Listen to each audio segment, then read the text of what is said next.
예수 믿는다 하는 것은 우리가 예수를 믿을 때에 보이지 않는 세계, 하나님의 세계가 우리 안으로 들어옵니다. 그러니까 예수 안 믿을 때는 성경은 말합니다. 허물과 죄로 죽었다. 하나님도 없고 보이지 않는 세계에 대해서, 정말 알아야 될 세계에 대해서 모르는 상태, 그 상태를 허물과 죄로 죽었다, 그렇게 말합니다. 그러니까 허물과 죄로 죽은 상태에 있는 사람은 그냥 자기 지식, 그리고 자기 재능, 자기 능력 갖고, 자기 힘 갖고 세상을 살아갑니다. 그리고 내가 내 마음대로 살고, 내가 나를 위해 살고, 그리고 철저하게 중심에 자기가 있습니다. 나가 있어요. 그런 사람은 이제 힘 있을 때는 자기 자랑하지만은 힘이 없을 때는 이제 뭔가를 기대려고 합니다. 뭔가 기대려고 하는데, 그 기대는 것이, 어떤 사람은 바닷가에 사는 사람은 용왕신도 섬기고, 산에는 산신도 섬기고, 또 평지엔 토지신도 섬기고, 또 하늘에 1월 성신도 섬기고, 또 모양을 만들어 놓고 그거에다가 복달로 비이고, 심지어는 과학기술처 같은 그런 데서도 돼지대가리 놓고 빌기도 하고. 그러니까 이 보이지 않는 세계에 대해서 깜깜하면, 다시 말하면 창조주 하나님에 대해서 모르면 사람은 아무것도 아니에요, 사실. 그러나 창조주 하나님을 알게 되면, 그분을 분명하게 알수록 우리가 그분으로 인해서 힘을 삼고 그분의 가르침과 교훈을 삼고 살면 하나님께서 그런 사람들을 가치 있게 만드시고 귀하게 하시고, 그리고 그 삶을 보통 사람이 아니게 하는 거예요. 특별하게 하는 거예요. 그런데 이제 문제는 우리가 예수 믿기 전에 허물과 죄로 죽었던 상태, 그 상태를 성경은 마귀, 공중의 권세 잡은 자, 그거에 속해 있었다고 말합니다. 그때는 아는 게 뭐냐 그러면 그냥 귀신, 그런 것들만 아는 겁니다. 공중의 권세 잡은 자를 사단이라고 그래요, 성경은. 그 사단의 영향력 아래서 그가 원하는 삶을 살고 살았어요. 나는 내가 최선을 다해서 산다고 하지만은 사실은 그 보이지 않는 세계의 영향력, 사단의 영향력 안에서 그가 좋아하는, 그리고 결과적으로 그렇게 살고 나면 결과는 허무한 게 되는 거예요. 아무것도 없다 되는 거예요. 속았다가 되는 거예요. 그런데 이제 이렇게 살아가던 우리를 하나님께서 우리 한 사람 한 사람을 이름 불러서 택해서 구원해서 우리를 예수 믿게 하고 성령으로 거듭나게 하셨어요. 성령으로 거듭났다는 말, 다시 태어났다는 말이에요. 그걸 또 새로운 피조물이라고 합니다. 이 다시 태어난다는 것은 사단에게 있던 사람이 이제 하나님을 알게 되고 하나님을 섬기는 하나님의 백성이 된 거예요. 이건 대단한 사건이에요. 그냥 이것은 단순하게 무슨 취미가 달라졌다, 성격이 달라졌다, 무슨 조금 뭐가 변했다, 그런 차원이 아니라 사단에게 속해 있던 내가 하나님께 속한 자로 바뀐 거예요. 그러니까 예수 믿는다는 게 그렇게 중요한 거예요. 예수를 믿을 때에 그 예수님을 통해서 사단에게서 하나님께로, 어둠에서 빛으로. 그런데 이제 문제는 이 사단은 없어진 게 아니에요. 우리가 이 육신을 갖고 있는 한 우리는 이 사단이 옛날에 자기 거였잖아요. 그러니까 늘 우리를 유혹을 합니다. 그런데 그는 예수 앞에는 꼼짝 못해요. 꼼짝 못하는데 우리 자신도 모르게 그거에 속해서 그것이 원하는 일을 합니다. 그걸 성경은 어둠의 일이라 그래요. 그리고 하나님이 우리에게 주신 건, 성령이 우리에게 주신 것은 평안, 자유, 기쁨, 감사, 능력, 그리고 신실함, 절제, 인내하는 이런 것들을 우리에게 주세요.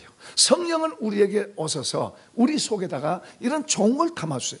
그래서 서로 평화하고 평안한 마음 갖고 서로 사랑하고 평안하고 그리고 살라고 하시는 거예요. 그러니까 이 성령에 충만하다 그러면 이런 것들이 우리 속에서도 가득 차서 그런 삶이 내 안에도 있고 이것이 밖으로 나타나서 사람들에게 좋게 하는 거예요. 그런데 문제는 사단이 우리에게 와서 우리를 유혹하는 거예요. 우리를 유혹해서 어둠의 일, 어둠의 행동, 어둠의 말을 하게 하는 거예요. 그래서 우리 입에서, 우리 마음에서 두 마음이 생기기도 하고, 두 마음이 생기기도 하고, 이게 사단이 그렇게 하는 거예요. 우리 입에서 비난하는 말, 불평하는 말, 원망하는 말, 미워하는 말, 이런 것이 나오게 하는 거예요. 또 우리의 삶을 도둑질, 간음, 그리고 술 취하 등등 이런 것으로 행동, 싸움, 분열 이런 걸 하게 하는 거예요. 이게 누가 하냐 그러면은 사단이 그걸 우리 속에서 유혹하는 거예요. 유혹. 귀신이 유혹을 하는 거예요. 질병도 갖다 주는 거예요. 이런 걸 우리에게 유혹하는 거예요. 그러니까 하나님께서는 그렇게 살고 있던 우리를 불러서 이제는 하나님이 주신 좋은 것을 가지고 그것들로 무장해서 살라고 그렇게 하는데, 우리가 그런 은혜를 받았어도 이제 때로 우리 모르게 그런 게 나오는 거예요. 그런 나오는 거예요. 그때 이제 그런 걸 우리가 빨리 깨닫고, 이건 어둠의 일이지, 이거 버리고 회개하고 빛의 것을 받아들이고 빛의 것으로 살고, 그렇게 우리 삶을 자꾸 만들어가서 우리를 더 성령으로 지배하시고 더 충만하게 그분의 영향력 안에 살면 살수록 우리가 행복하게 돼요. 행복. 우리의 삶이 점점 좋아지는 거예요. 눈에 보이는 것은 우리에게 유익을 주고 편리하게는 할 수 있지만 행복을 주는 건 아니에요. 진정한 행복은 성령이 하늘의 것을 가지고 성령의 마음을 우리 속에다 담아주실 때 우리가 행복하다, 감사하다, 너무 좋다, 이런 말이 속에서, 이런 감동이, 이런 말이 속에서 나오는 거예요. 그 삶에 힘이 있고. 그러니까 우리가 예수 믿는 사람들은 이제 안 믿었을 때는 우리가 아무렇게나 살았지만, 예수 믿고는 이제 우리가 하나님을 알고 그분 앞에서 이제 그분이 옳다고 하는 것을 가르치고 있는데요. 성경의 구약에서는 신약과 조금 다른 게 뭐냐면, 구약에서는 한 분 하나님, 전능하신 하나님, 이분을 보여주세요. 전능하신, 능력 있고 막 물도 가르고 죽은 사람도 살리고 막 이런 하나님을 보여주세요. 그런데 구약에 많은 사람들이 그런 기적 속에서 살면서도 하나님을 잘 못 섬겨요. 신약에 다른 건 뭐냐면, 하나님의 성령이 우리에게 오셔서 우리 안에서 우리를 바꾼 거예요. 우리를 바꿔서 하나님을 알게 하고, 몰랐던 우리가 하나님을 알게 하고, 하나님을 아는 지각, 의를 향한 지각이 우리 속에서 생겨나고, 그래서 그 하나님을 섬기고 그 하나님 앞에서 살게 하는데, 성경의 가르침은 뭐냐 그러면, 성경의 가르침은 이 어둠의 세계, 어둠과 빛의 세계를 구분해서 가르쳐 가지고 빛으로 우리 속에 담아라, 빛으로 채워라, 빛으로 행해라, 그걸 가르치고 있어요. 그러니까 구약 성경에는 사단에 대해서 아주 적게 돼 있어요. 사단에 대해서 구약에서는 잘 몰라요, 사람들이. 그리고 아주 적게 돼 있어요. 심지어 욥 같은 그런 신실하게 하나님을 믿는 사람도 사단에 대해서 잘 몰랐어요. 그런데 신약 성경에는 사단, 마귀, 귀신 이런 말을 많이 해요. 이런 말을 많이 해요. 그건 이제 우리들도 다 알라고 하나님 가르쳐 주십니다. 사실은 감춰졌던 그 어둠의 세계, 어둠의 존재들, 사단, 귀신 이런 존재들에 대해서 신약성경 예수님 통해 이런 걸 드러나게 한 거예요. 그러니까 여기 속지 말고 이제는 하나님 한 분 하나님께, 하나님의 빛에 거해서 빛으로 살아라, 그걸 가르친 거예요. 그러니까 우리가 주님의 가르침을, 성경의 가르침을 잘 읽고 그 말씀을 우리가 이건 옳고 그렇고 하는 것을 우리가 잘 받아들여서, 그것이 마치 열차의 그 철로처럼, 내루처럼 그런 자세를 갖고 기도하면서 나가면 성령이 우리를 도우셔서 우리 안에 하나님의 나라가 들어오게 하는 거예요. 우리 안이 행복하다는 말이 나오더라고요. 우리는 뭐가 있어야 행복하지, 뭐가 많아야 행복하지, 이런 말을 합니다. 그러나 그거 없을 때는 그것만 있으면 행복할 것 같지만, 그거 딱 잡아보면 행복한 거 아니에요. 행복은 하나님이 우리 속에다가 성령으로 우리 속에 채워질 때, 빛이 우리 속에 가득할 때 그냥 좋은 거예요. 그냥 노래가 나오는 거예요. 그냥 감사하다는 말이 그냥 나오는 거예요. 그러니까 빛으로 우리 속에다가 채우는 게 뭔가를 배우고 그것을 더 우리 속에 담으려고 그래요. 그러니까 이런 이제 말씀들을 들으면서 우리가 이제 그걸 듣고 그렇게 해야 되지 않는데, 또 바깥에 나가면 또 이제 안 좋은 것이 여전히 우리를 유혹해요. 우리 마음에서 유혹해요. 그래서 좋은 걸 뺏어가요. 뺏어가서 또 이제 험담이 나오고 불평이 나오고 마음이 두 개로 갈라지고 그래서 두 개를 쳐다보고 살게 하고 그렇게 하는 거예요. 그래서 속고 있는 거예요. 그러니까 하나님은 우리를 그의 자녀들로 삼으시고 우리가 귀한 자들이니까 그런 것에 지지 말고 하나님의 것으로 채우고 하나님의 말씀에 순종하고 성령으로 충만하게 돼서 우리가 하나님과 같이 사는 삶을, 하나님과 같이 걸어가는 삶을 살라고 우리를 부르신 거예요. 할렐루야. 자, 옆에 사람 한번 봅시다. 당신은 귀한 사람입니다. 정말로 귀한 사람. 그러면 귀한 사람은 귀한 사람으로서의 가치를 갖고 만들어갖고 살아야 돼요. 하나님 우리를 부르시고 우리의 모든 죄를 용서하시고 우리를 그의 자녀 삼으신 것은 우리 한 사람 한 사람을 그렇게 가치 있게 보신 거예요. 그러니까 우리가 그것을 알고 우리도 우리 자신을 아무렇게나 살 게 아니라 하나님이 옳다고 하는 것을 바로 잘 배우고 그렇게 살고 성령의 도우심으로 우리가 점점 더 힘있고 강하게 되고 또 주님이 우리의 눈을 여시면 이제 그런 빛과 어둠, 어둠과 빛 이런 것이 더 보이는 거예요. 그 어둠은 싫어하고 빛을 선택하고 그렇게 가는데 이제 우리가 이게 이제 어두워지면은 그냥 어둠이 나를 끌어가도 몰라요. 내 입에서 어둠의 말이 나와도 내가 잘 모르는 거예요. 그러니까 후회하는 거예요. 어둠을 행동을 해놓고도 이 어둠은 또 달콤하게 우리를 끌어가요. 그러니까 그렇게 끌려가갖고 나중에 후회하고 그런 거예요. 그러니까 우리가 빛의 자녀로서 빛을 바로 받고 빛의 말씀을 갖고 우리가 성령의 도우심으로 우리가 바로 힘있게 살아가면 거기에 하나님이 계시고 하나님의 보호하심이 있고 그리고 우리 안에 기쁨과 자유가 있고 평안이 있고 할렐루야 승리가 거기 있는 거예요. 이런 은혜가 있길 축복합니다. 자, 이제 오늘 본문에는 이제 안식일에 대해서 다시 말하면 예배하는 날입니다. 그러니까 이제 이 구약 시대의 정신을 우리가 알고 신약 시대에 우리가 예수 믿는 사람이 어떻게 해야 될 것인가 하는 그런 것을 먼저 좀 배우도록 하십시다. 십계명에 보면 제1계명은 참된 예배의 대상을 가르칩니다. 나 외에 다른 신을 내게 두지 말지니라. 아주 엄중한 말씀을 하세요. 그런데 이 세상에 사람들이 얼마나 신들이 많아요. 돼지 대가리도 신이 되는 거예요. 사람이 만들어서 사람이 심어서 그리고 그걸 잘라서 일부는 뗄감도 하고 그리고 일부는 그걸 깎아 만들어 가지고 그걸 신이라고 빌기도 하고 모든 자연 만물은 인간이 지배하고 다스리라고 주셨는데 하나님을 잃어버리니까 피조물에 종속되고 피조물에 오히려 굴종되면서 사는 존재로 전락된 거예요. 그런 우리를 예수님을 통해서 다시 피조물에 굴종되고 피조물에 종속돼서 그렇게 사는 존재가 아니다. 너희는 하나님의 형상을 입은 하나님의 형상을 닮은 하나님의 자녀고 아들 딸들이다. 그런 거로 이렇게 살아라 하고 하나님께서 우리를 불러서 다시 세우신 거예요. 그래서 이제 여기 구약시대 이스라엘 백성들이 애굽에서 이렇게 애굽에 있을 때는 하나님 앞에 제사를 그들이 하지 못했습니다.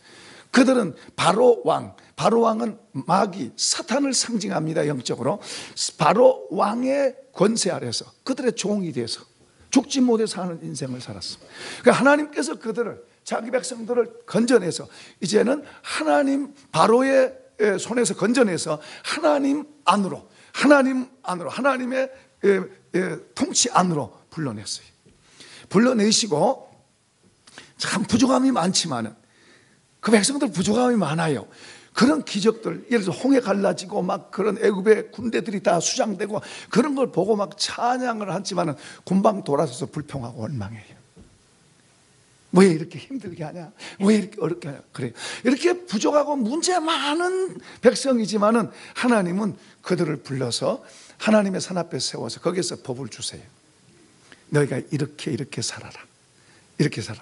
하나님은 눈에 보이지 않습니다. 그러나 하나님 여러 가지 많은 걸로 그들에게 알게 하셨어요. 그런데 하나님 눈에 보이지 않지만은 하나님이 그 말씀을 주셔서 그 말씀을 가지고 그 말씀을 따라 살게 되면 그 말씀을 따라가서 살면 그 보이는 그게 바로 하나님이세요. 그러니까 그 보이는 그것을 따라 그렇게 보여지게 주는 그것으로 그렇게 하면 하나님이 그들 속에 들어오셔서 그들과 같이 사는 거예요. 하나님, 여기 있는 하나님이 내 안으로 들어오셔서 같이 사는 거예요. 이해되시면 아멘. 그러려고 하나님께서 법을 주셨어요. 그런데 그들이 또 이게 법을 잘 안 하는. 자, 어쨌든 여기 예배하는 날에 대해서 이제 좀 말씀을 합니다. 어쨌든 내 앞에 다른 신을 두지 말라. 많은 신인데 이제 하나님 믿는 사람은 절대적으로 뭐요? 주님이 돼. 어떤 사람들은 전보로 댕기고 다른 신을 믿는 거예요. 하나님이 기뻐하시지 않는 일이. 그런데 현실적으로는 그런 일들이 많이 있어요. 그러니까 왜 그래요? 하나님 잘 모르는 거예요. 하나님을 잘 모르니까 그렇고, 또 하나는 하나님을 믿는다고는 하지만 예배 드린다고는 하지만 여러 가지 문제가 있으니까 이 문제에 대해서 너무 힘드니까 이제 그런 걸 쫓아가는 거예요. 그것은 지혜가 아닙니다. 그것은 더 자기를 망가뜨리는 거예요. 그 다음에 두 번째 계명은 참된 예배에 대해서 첫 번째 계명은 대상에 말했다면 두 번째 계명은 참된 예배에 대해서 말씀하세요. 자, 우리가 참된 예배는 예수 그리스도를 통해서 갑니다. 구약 시대는 여러 가지로 말씀하셨어요. 다른 것을 만들지 말고 절하지 말고 섬기지 말고 절대 그런 것을 하지 마라. 오직 하나님께만 해라. 그렇게 말씀하시는데 이제 우리가 신약의 예수님을 통해서 하나님을 알고 우리는 예수님을 통해서 하나님을 섬기는 줄로 믿습니다. 하나님 한 분, 그분이 말씀한 대로 하나님 한 분을 섬기는 거예요. 그 다음에 세 번째 계명에는 예배의 태도에 대해서 말씀하세요. 세월이 흐르고 시간이 지나서 형식화돼요. 형식화. 그래요. 사람이 은혜 받을 때는 열심히 하지만 조금 시간 지나면 또 형식화될 수 있어요. 근데 시종일관 그렇게 갈 수 있다면 참 귀한 거죠. 근데 여기 이제 하나님의 이름을 망령되이 일컫지 마라, 헛되이 부르지 말라. 그런 것은 하나님을 진실하게 대하라 그 말이에요.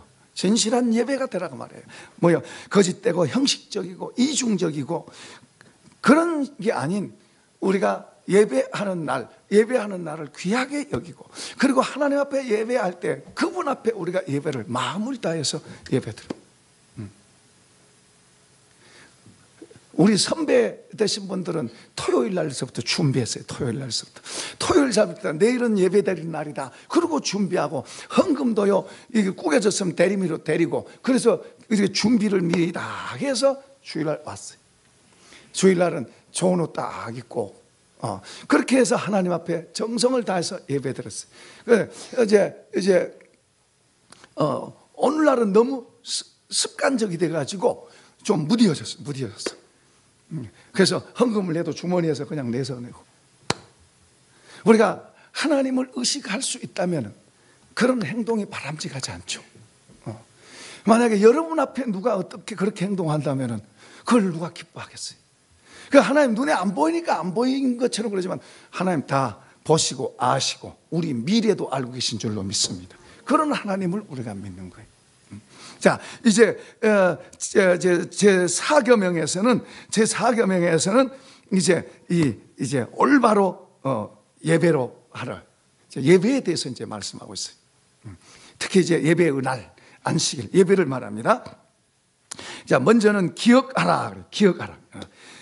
출애굽기 20장 8절에도 안식일을 기억하여 거룩하게 지켜라. 기억하란 말은 중요하게 여기라 그 말이에요. 중요하게 여겨라. 다른 것보다 더 우선순위에다가 중요하게 여겨라. 뭐를? 예배하는 것을. 중요하게 여기라는 거예요. 자, 우리가 왜 중요하게 여기자면 어떤 경우에는 벌써 주일이야? 예배 가는 날이야? 잊어버리고 있어요. 아이들 학교 가는 날은 엄마들이 아이 학교 가는 날은 절대로 잊어버리잖아요. 학교 안 가면 막 야단치고 학교 가라고 그렇게. 그런데 정말 하나님을 섬기는 일은 하나님 앞에 예배하는 걸 잊어버려. 예배 시간이야. 예배한 날이야. 오늘 벌써 예배한 날이야. 이렇게 되는 거예요. 그만큼 뭐예요? 어떤 잊어버려. 그런가 하면은 또 바빠서 다른 거 막 하다 보니까 바빠서 잊어버려. 처음에는 별로 관심이 적지만은 두 번째는 바빠서 잊어버려. 그 다음에는 어떤 경우에는 예배보다 다른 걸 더 먼저 생각하는.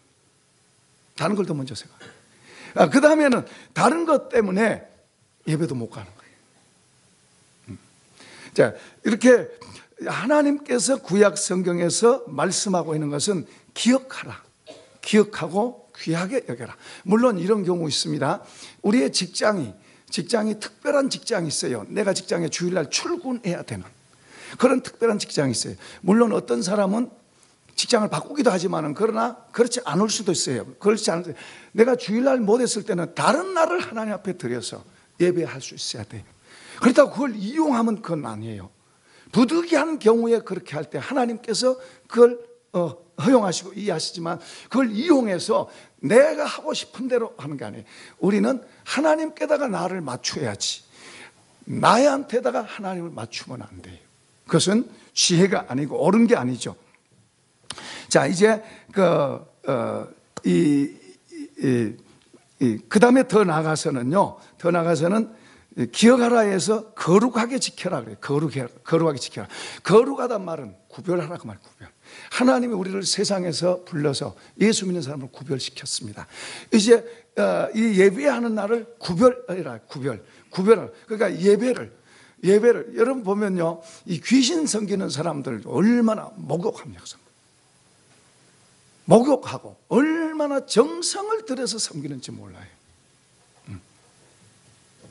헛되게 하잖아요. 이런 뭐 물건 하나 놓는 것도요, 헛되게 놓지 않아요. 여러분 또 보세요. 조상한테 제사 지낼 때도 어떤 사람들, 그 사람들은 조상 제사 지낼 때도 그 제사 지낼 때 보면 그 물건 하나도 허투루지 않고 얼마나 정성을 다해. 귀신한테 한데도 그렇게 하는 거예요. 그런데 하나님께 예배 드릴 때 구별돼야 된다. 그러니까 무슨 말이냐, 우리 마음이 중심이 하나가 돼서, 그러니까 중심이 돼서 정해진 장소에서 우리가 중심을 가지고 하나님 앞에서 예배를 드려요. 그래서 내 마음이 두 마음인지, 내 마음이 거리끼지 않는지, 그런 우리가 하나님 앞에서 진심으로 그렇게 예배할 때 하나님 우리를 받으세요. 우리의 예물을 받으세요. 그 하나님 우리의 예물을 받으시면 우리 속에 기쁨으로 와요. 평안으로 와요. 하나님 응답이 있는 거예요. 더 귀하게는 하나님의 응답이 우리에게 올 때, 저는 이 개척하라고 하신 것을 하나님이 주일날 예배 드릴 때 하나님 개척하라고 말씀하시더라고요. 그러니까 예배 드리면서 응답받고 은혜 입는 경우도 많이 있어요. 먼저는 우리 마음속에 기쁨이 있는 거예요. 그러나 우리가 두 마음을 갖고 있으면 기쁨이 없습니다. 그냥 형식으로 보는 거예요. 우리 마음이 나누어져 있고 우리 마음이 다른 쪽으로 가 있다면 하나님 기뻐 받으신 게 아니에요. 우리가 예배를 잘 성공하고 예배에 힘을 얻고 예배를 잘 드리면 하나님께서 그 사람에게 여러 가지 은혜를 주시고 그 사람의 복을 주세요. 그 하나님의 백성이 예배에 실패하면 별로 좋지 않아요. 힘든 일이 많아요. 그래서 우리가 힘들다고 생각될수록 더 중심으로 하나님 앞에 예배드리고 중심으로 하나님 앞에 설 수 있기를 축복합니다. 자, 이제 이제 구약 시대의 여기 안식일에 대해서 이제 이사야 선지자가 말한 말 한번 들어봅시다. 56장 2절에 보면 안식일을 지켜 더럽히지 아니하며 그의 손을 금하여 모든 악을 행치 아니하리니 이와 같이 하는 사람, 이와 같이 굳게 잡은 사람은 복 있느니라. 내가 집에서 내 성 안에서 아들이나 딸보다 나은 기념물과 이름을 그들에게 주며 또 안식일을 지켜 더럽히지 아니하며 나의 언약을 굳게 지키는 이방인마다 내가 그들을 나의 성산으로 인도하여 기도하는 내 집에서 그들을 기쁘게 할 것이며 그들의 번제와 희생을 나의 제단에서 기꺼이 받게 되리니 58장에는 만일 안식일에 내 발을 금하여 내 성일에 오락을 행치 아니하고 안식일을 일컬어 즐거운 날이라 여호와의 성일을 존귀한 날이라 하여 이를 존귀하게 여기고 내 길로 행하지 아니하며 내 오락을 구하지 아니하며 사사로운 말을 하지 아니하면 내가 여호와 안에서 즐거움을 얻을 것이라. 내가 너를 땅의 높은 곳에 올리고 내 조상 야곱의 기업으로 기르리라. 여호와 입의 말씀이니라. 아멘. 자, 무슨 말이냐 그러면은 하나님의 말씀을 듣고 그 하나님을 향한 진지한 태도를 가지란 말이에요. 예수님은 이 십계명을 두 마디로 딱 이야기하셨어요. 첫째는 내 마음과 뜻과 성품과 목숨을 다해 주 너의 하나님을 사랑해라. 그러니까 우리가 뭐예요? 하나님을 예배하는 사람, 우리가 하나님을 사랑. 우리가 하나님을 사랑하는 마음을 갖고 있으면 별로 문제될 게 없어요. 문제는 우리 속에 하나님을 사랑하보다 다른 걸 더 사랑하는 마음이 있으면 우리 마음이 갈리죠. 우리 마음속에 정말 하나님을 사랑하고 하나님을 좋아하고 그런다면은 뭐 예배하는 거나 뭐 모든 게 우리가 더 하나님 말씀한 게 좋을 거예요. 근데 주님이 말씀하신 대로 그렇게 하시는 분인 줄로 믿습니다. 문제는 우리가 그렇게 잘 못하는 거예요.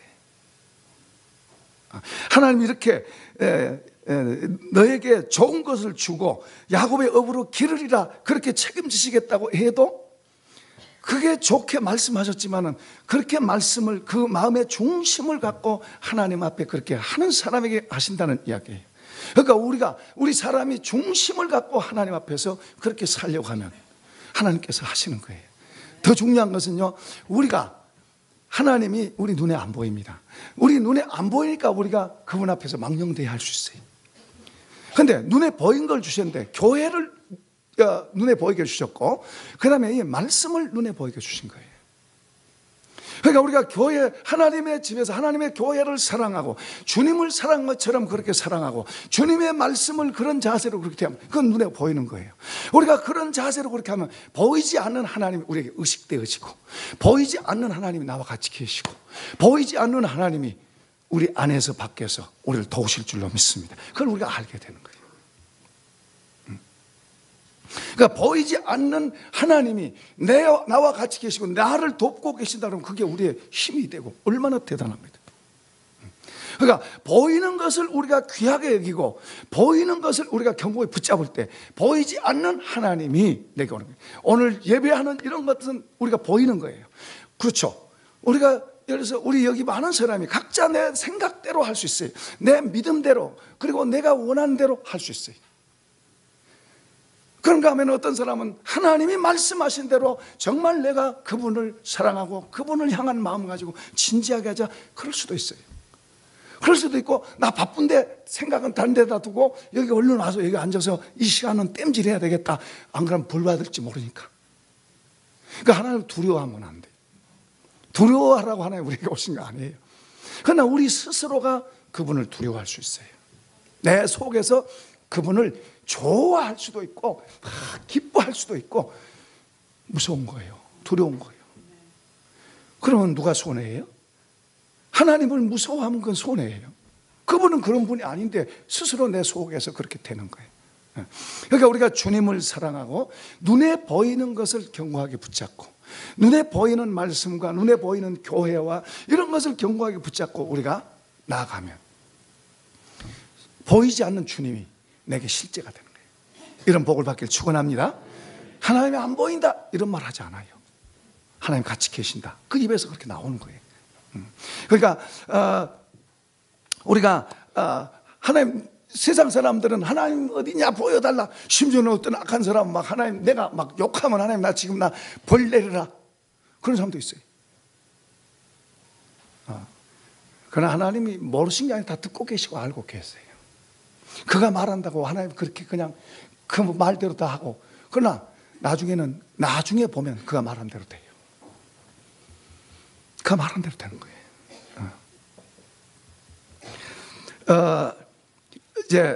이제 크게 세 번째는 이제 안식일에 대해서 구약 시대와 신약 시대에 예수님을 통해서 조금 바뀐 게 있습니다. 구약 시대에는 아브라함의 자손에게 할례를 시행하게 했습니다. 할례를 받지 않으면 아브라함의 자손이 끊쳐지는 거예요. 그러면 하나님이 버려진다고 말해요. 그러니까 구약 시대는 아브라함을 보시고 아브라함의 모든 후손이 하나님의 백성이었어요. 나중에 그들이 이제 너무 교만해져 가지고 이방 사람들은 그냥 죄인으로 그냥 취급해 버립니다. 자기들만 이렇고. 그러니까 어쨌든 하나님께서 아브라함의 후손에게 그 아브라함 후손된 표가 남자들에게 난지 8일 되면 할례를 했습니다. 오늘날 포경 수술이죠. 근데요, 그때만 해도요, 여자들은 굉장히 무시당했어요. 여자들은 할례 못 하잖아요. 남자만 하라 그랬어요. 그때만은 해도 여자들은 무시당했어요. 그런데 예수님을 통해서 이 할례가 세례로 바뀌었습니다. 그런데 이 세례는 남자만 받는 게 아니고 여자도 받아요. 그런데 이게 그만큼 여성의 지위를 예수님이 인정시킨 거고요. 그리고 나중에 우리가 천국 가면요, 여자 남자가 없어요. 거기는 시집가고 장가가고 그런 게 없습니다. 거기는 다 아들들로, 하나님의 아들들로 하나님을 섬기고 하나님의 가족으로 있게 됩니다. 거기는, 여기서는 우리가 이제 여자로 남자로. 근데 여자가, 여러분이 남자로 난 것을 감사하십시오. 남자로 나서 하나님을 섬기니까 감사하고, 여자로 난 것을 감사하십시오. 여자로서 또 하나님을 잘 섬기고, 중요한 것은 하나님 앞에서 그분이 우리의 모든 걸 좋게 만드셨고 또 만드시는 분이니까 우리가 그분 앞에 어떤 내가 이렇게 생겼든 저렇게 생겼든 이 모양에 있든 저 모양에 있든 다 감사할 수 있는 게 하나님 그분이 우리를 좋게 하셨기 때문이죠. 자, 그 다음에 이제 두 번째는 유월절입니다. 유월절, 이스라엘 백성들이 애굽에서 노예하고 살아와 있을 때 이제 내일 나간다. 내일 이제 출애굽합니다. 출애굽. 유월절이 이제 출애굽입니다. 패스오버. 출애굽하는데 그 전날 모세에게 지시를 해가지고 유월절 음식을 먹게 합니다. 그러니까 유월절을 그러면 음식 먹는 거예요. 기념 음식. 그 음식을 먹는데 이제 신약시대 예수님이 잡히시기 전날 만찬을 합니다. 만찬을 해서 음식을 같이 나누면서 떡을 주고 또 잔을 주면서 내 살이고 내 피다. 받아 마셔라. 그러면서 지금 오늘 우리가 하는 그 성찬식이 바로 유월절 바뀌었습니다. 그러니까 예수님 중심으로 바뀐 거예요. 그 다음에 이제 날이 바뀌었습니다. 안식일이 주의 날로, 주님의 날로 바뀌었습니다.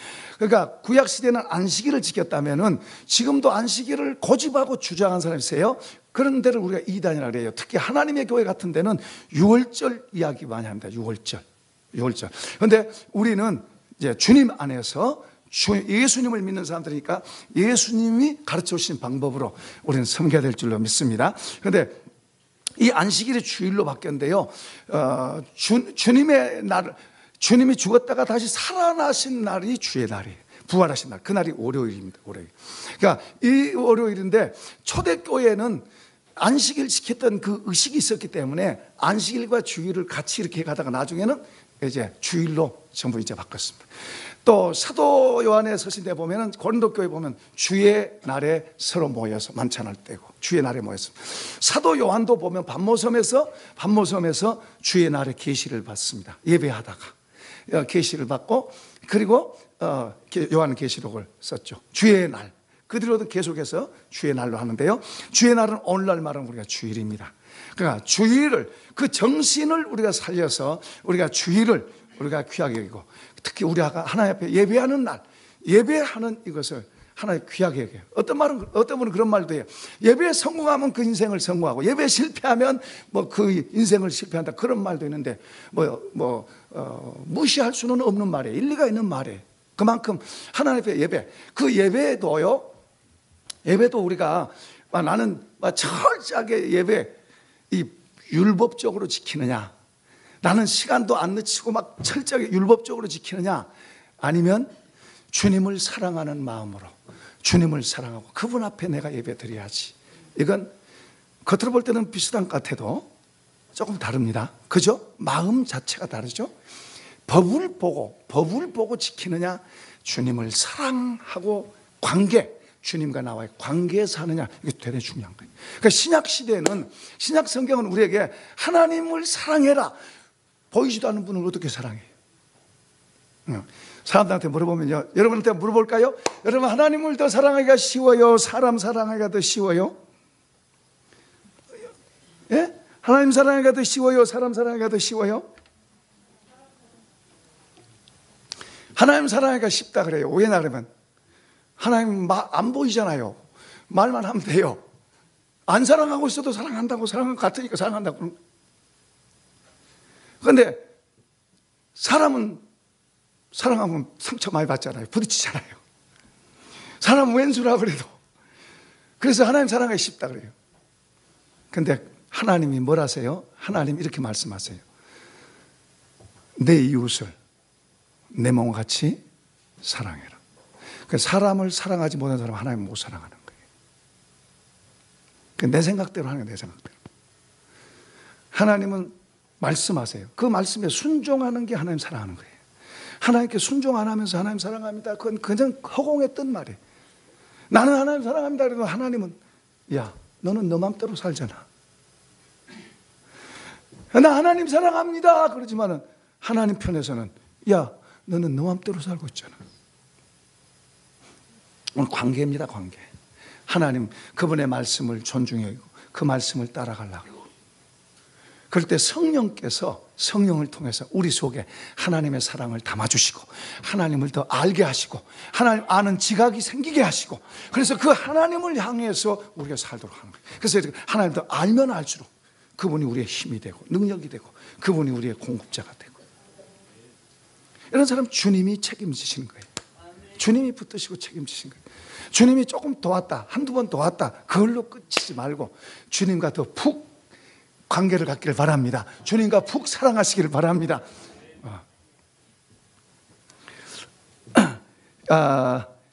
여기 예수님께서 이 안식일을 사람을 위해서 제정한 날이라 그랬어요.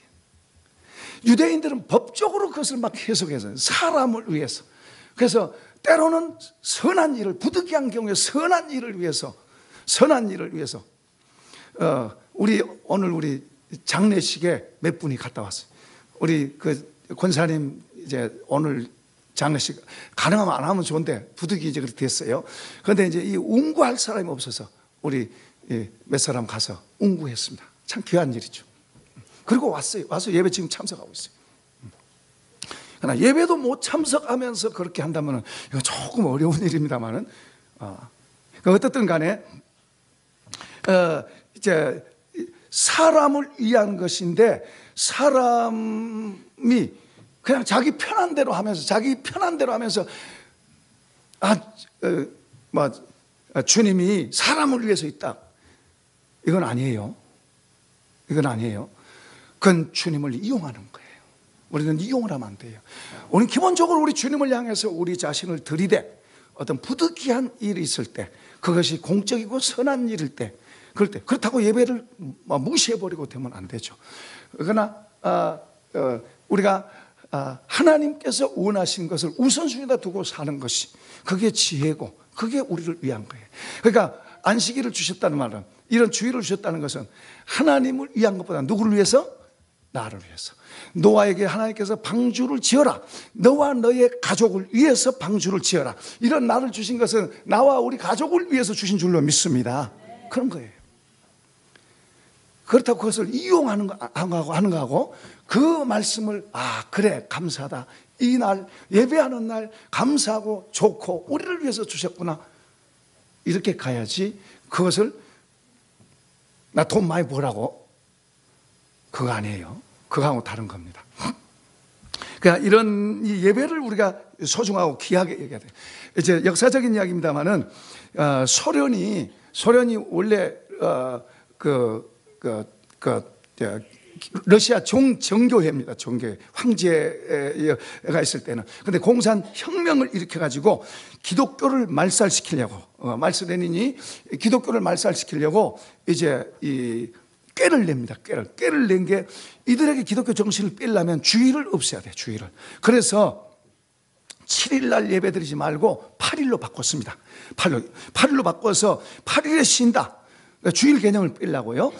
그렇게 해가지고 이제 그렇게 했는데 나중에 보니까 국가적으로 생산 지수가 30%가 더 떨어졌어요. 떨어지니까 안 되겠다 싶어서 이제 우리는 그러면은 조금 더 일하자 그래가지고 7일로 안 하고 5일 일하고 6일 날 쉬자 그렇게 바꾼 거예요. 우리는 기독교보다 더 인심이 후하다. 노동자들을 더 쉬게 해준다. 그렇죠? 6일 일하고 7일 날 것보다 5일 일하고 6일 날 쉬라. 그러니까. 그런데 사실 그들의 속셈 뭐예요? 기독교 정신을 없애려고 그렇게 한 거예요. 그런데 뭐 안 되는 거예요. 그래서 도로 환원했습니다. 또한 프랑스 혁명 때도 황제로 있다가 이제 왕정에서 이제 혁명으로 바뀌었잖아요. 그 혁명 주체 세력들이 노동량을 조절을 했습니다. 7일에 쉬는 것보다 우리가 낙후된 산업을 좀 복구시키기 위해서 10일로 쉬자. 일주일에 한 번 쉬는 게 아니고, 그렇게 해가지고 언제 하냐? 언제 우리가 부자 되냐? 그리고 이제 10일로 9일 일하고 이렇게 해서 더 일하자 그랬어요. 그런데 40%가 더 떨어진 거예요. 그러니까 도로 돌아간 거예요. 도로 원래로. 이런 일들을 이야기하면은 많죠. 자, 우리 어떤 분 간증 한번 이야기하겠습니다. 대구 서현교회를 건축한 정규만 장로님입니다. 이분이 그 교회를 돌로 지었습니다. 돌로. 그 당시에 돌로 진다는 건 엄청난 거예요. 돈도 많이 들고. 그리고 아시아에서 제일 큰 교회입니다. 그 당시에는. 이 정규만 장로님이 개인적으로 개인이 다 짓다시피 했어요. 물론 다른 분도 했겠지만은, 그러나 이분이 다 한 거예요. 그래도 전혀 자기 이름도 안 나게 하는. 근데 이분이 어떤 분이냐면은 대구시장에서 풀 있죠, 풀. 지금은 그런 게 없지만은 풀 끓여가지고 이제 문종이 바르고 뭐하고 하는데, 그 풀 파는 장사예요. 풀 파는 장사인데, 풀 파는 장사에다가 이렇게 또 술 먹고 노름하고, 그리고 부인 잘 패고. 옛날에는 어지간한 사람들 다 부인 팼어요. 아무튼 그렇게 하면서 그렇게 사는 거예요. 가난하게 산 거죠.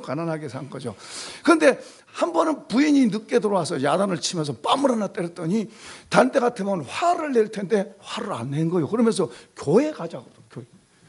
그러니까 이제 교회를 부인 따라서 한번 갔는데, 그때 마침 김익두 목사님이, 유명한 김익두 목사님이 붕해를 와서 붕해를 하는 거예요. 그런데 이제 들어보니까 그분이 뭐라고 하니까, 주의를 잘 지켜라. 그러면 은혜 받는다. 11조 생활을 잘해라. 그러면 물질 축복 받는다. 새벽 기도 빠지지 말아라. 날마다 하나님이 형통의 길로 인도하신다. 주의 종이 가르칠 때 잘 듣고 생명 바쳐 그 말씀 잘 지켜라. 이렇게만 하면 나처럼 된다. 그러면서 하는 말이, 나는 원래 깡패고 못난이고 사람들에게 늘 욕을 받고 저주받고 저주 소리 듣고 살았다. 오죽하면은 사람들이 선앙당 지나갈 때 선앙당에다가 돌 던지면서 복 빌잖아요. 동전 던지면서 어디 연못 같은 데 가면 동전 던지면서 복 빌잖아요. 그런 거 있죠. 옛날에도 그랬어요. 선앙당에다 돌 던지면서 돌 하나 딱 던져 소원 비고 그랬어요. 그런데 그 사람들이 무슨 소원 비냐면, 돌 던지면서 오늘 김익두 안 만나게 해주세요. 얼마나 그 사람이 평양에서 악명 높고 나쁜 사람이에요. 걸리면 아무튼 누구도 감당 안 되니까 오죽하면 그렇게 할 정도로 그런 사람이었어요. 이 사람이, 김익두라고 하는 사람이. 나는 원래 깡패이고 못난이고 사람들에게 늘 욕을 받고 저주받고, 오죽했으면 나를 만나지 않게 해달라고 성황당에 돌을 던지고 갔겠나요. 그런데 내가 이렇게 했더니, 아까 말한 이렇게 했더니 오늘 목사가 되어서 여기까지 여러분들에게 말씀을 전한 사람이 됐다. 그러니까 이 풀장사 이 정씨가 그 말을 가만히 들어보면 자기하고 비슷한 거예요. 자기하고 다 별반 다를 거 없어. 자기하고 비슷한 거예요. 그래서 이 술주정뱅이였던 이 깡패였던 이 사람이 목사가 되었단 말인가. 그럼 나도 한번 해보자. 그래서 그분이 정말 그렇게 했습니다. 10원 벌면 통 옆에다 놓고 이런 11조 하고, 그렇게 해서 그렇게 하면서 술도 안 먹고 이제 노름도 안 하고 이제 그렇게 했는데, 한 번은 누가 무슨 사업을 하라고 자리를 주면 사라고, 나는 그런 거 못 한다고 그러는데 하라고. 자기는 등 떠밀리듯이 그렇게 해가지고 이제 어떤 걸 하게 되는데, 나중에는 이제 약방을 하게 됩니다. 약방. 물론 그런 지식도 없는데도. 근데 이 집에서 무슨 약을 저가면 다 낫는 거요. 애 못난 사람이 이 집에서 뭘 해가면 애도 낫고 소문에 소문 이렇게 나니까 인산이네. 돈을 가만히로. 그래서 너무 감사해서 그렇게 큰 교회도 짓고, 그래도 이분은 전혀 자기는 참 겸손한, 전혀 자기는 아무것도 아니죠. 전혀 뭐 했다 안 했다 이런 것도 안 하고, 자기는 다 감추고 주님만, 그리고 다른 사람한테 공을 돌리고 이렇게. 그러니까 이렇게 이런 복을 받읍시다. 손만 대도 하나님 다 해주신다면 그 얼마나 좋겠어요. 성경에 보면 손대사는 모든 일에 복을 받게 말씀하잖아요. 손대는 일에 다 복 주신다면 얼마나 좋겠어요. 그러니까 왜 그래요? 하나님 앞에서, 그분 앞에서 그런 태도를 갖고 생겨요. 아무리 삐뚤어지고 잘못됐고 망나니 같고 해도 주님 앞에 오면 다 새롭게 되는 줄로 믿습니다.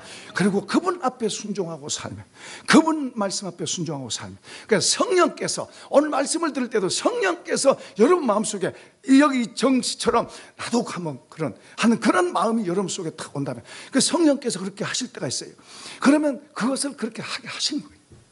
하나님께서 그걸 통해서 그 사람에게 복을 주시려고, 그 사람에게 말씀하실 때가 있는 거예요. 그러니까 우리가 예배를 중심 있게 잘 들여다보면 하나님께서 어떤 말씀을 내게 주시는 거예요. 그런 말씀을 듣고도 모르고 그냥 지나가지 말고, 그 주님이 주신 말씀은 또 달라요. 그리고 속에서 막 두근두근 그러고 해야 되냐 말아야 되냐, 해야 되겠다 그랬다가도 이제 조금 지나면 막 갈등이 막 와요. 그래서 못한 사람들도 있어요. 갈등은 왜 그래요? 마귀가 무너뜨리는 거예요. 그렇게 복 받으면 안 돼 하고 무너뜨린 거예요.